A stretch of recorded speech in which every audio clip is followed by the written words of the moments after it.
Joining us now on the show is congressional candidate running in Texas's 14th district, Adrienne Bell. Welcome to the Damage Report. Thank you for having me today. Very glad to have you on, and very glad, by the way, just fairly recently to see that you've made it through your primary. You beat, it was 4 challengers. You got 62%, I believe, so certainly congratulations are in order. Thank you. We are so excited about the momentum that's being built in Texas 14 and the landslide victory that we had. We were told that we could not or would not win this election without a runoff because we had so many opponents, and we showed them wrong. So look, you probably don't remember, but we talked literally years ago in a previous run, and so it's another reason why it's great to see you succeed at this point. What do you like? There were people who didn't think that it would be such a dominant win, that, like you said, it would go to a runoff. Why do you believe it turned out so much in your favor this time around? It was a good thing that we ran in 2018. We received 92,000 votes in the general election in 2018. And so going into the 2020 primary, we could just build on the momentum, the name recognition that we have received, continue building out in the field, and that's what we did. We didn't have to start from scratch, zero, like we did in the 2018 midterm election. And so we were able to continue building. We went to, we have 3 counties in this area. We continued building in each county. People knew who we were. And so it wasn't just starting from the beginning, it was just building on what was already known about our campaign, our what we stood for, and then my work as a teacher in the public school system. You know, in case people might not be familiar with past appearances that you've had, either on the Damage Report or on other shows on the TYT network, could you tell some of those newer viewers about your platform, where you're coming from? Exactly. I am standing for Medicare for all. And when you look at the state of our economic stability in our country today with the coronavirus, we see that Medicare for all, the policies that we've been pushing, are the ones that we need. I also stand for criminal justice reform. There are too many Black and brown men that are locked up in prisons and that are taken away from their families. Also, public education is a huge part of our platform.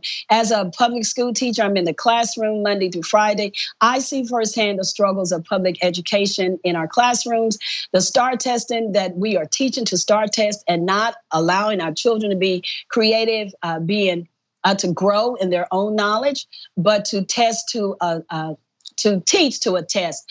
And so these policies that we've been pushing as progressives, we're seeing right now are the policies that we need to be able to sustain what we're getting ready to face and what workers are facing today as we speak, when restaurants and bars are being closed and people still have bills. Their income has decreased, anxieties have increased, and so what are we going to do? So the policies that we've been pushing for, that we've been standing for, are being shown as the policies that we need in America. Yeah, I couldn't agree more. We've been saying much the same thing for some time here. I'm curious, as you've been watching the conversation nationally develop, like you're hearing from potential constituents about how this is impacting them, and you've seen different proposals being talked about. How can we, in the short term, in the midterm, help people? What are some of the things that you think that you'd like to see done to try to stabilize things? Well, for one thing, people need a cash payout. We need some income into our pockets. We also need a national moratorium on mortgage and rent payments. We have seen in the Gulf Coast with hurricanes, the latest being Hurricane Harvey, of how people suffered and how people had to wait for FEMA relief and still waiting. We still have buildings that are not repaired. We still have homes that are not repaired from that disaster. And so today, when you start compounding those issues on the people that are in Texas 14 along this Gulf Coast area, it just makes it harder. The current representative in Texas 14 voted against the coronavirus bill, voted against families being able to take care of their families, voted against working people who right now are at home, tip workers who barely make a living as it is and cannot make a living without tips are at home. What are we supposed to do? How are people supposed to survive? Those are the things that just keep resounding to me. What are we going to do? We go to the grocery stores. There's no toilet paper. Food is being run out. I am a school teacher. We are out of school in our district until April 10th. That's 3 weeks. That's teaching our children at home.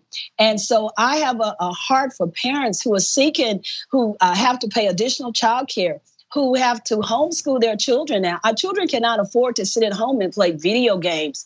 And so the public education system is under a test.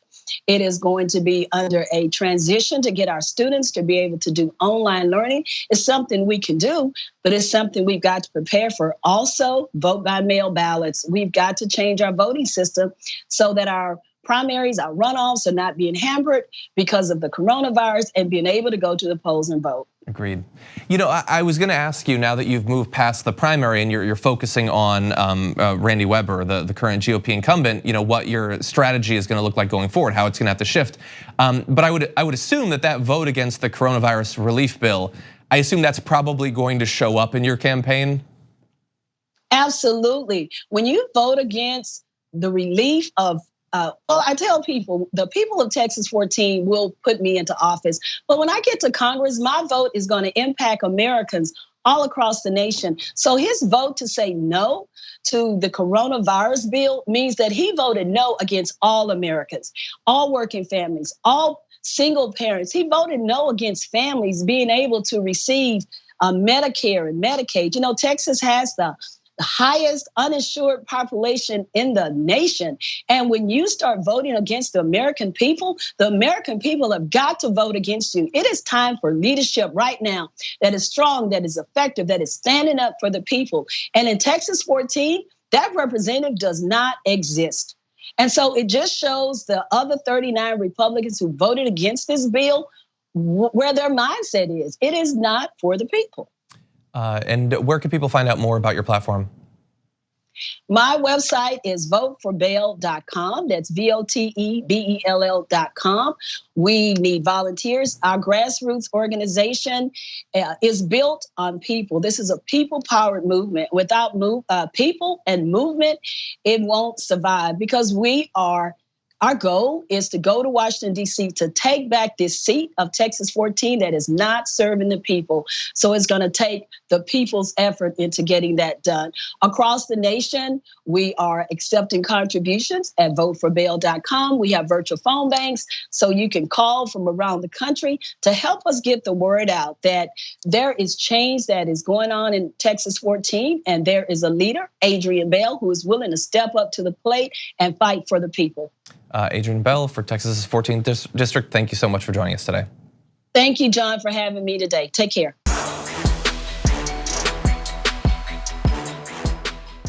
Check out the Damage Report podcast each day, wherever you get your podcasts, whether Pocket Casts or Stitcher or iTunes. You can join me as I give you the news and stories you want, with a range of co-hosts and interview guests jumping in on the fun each day.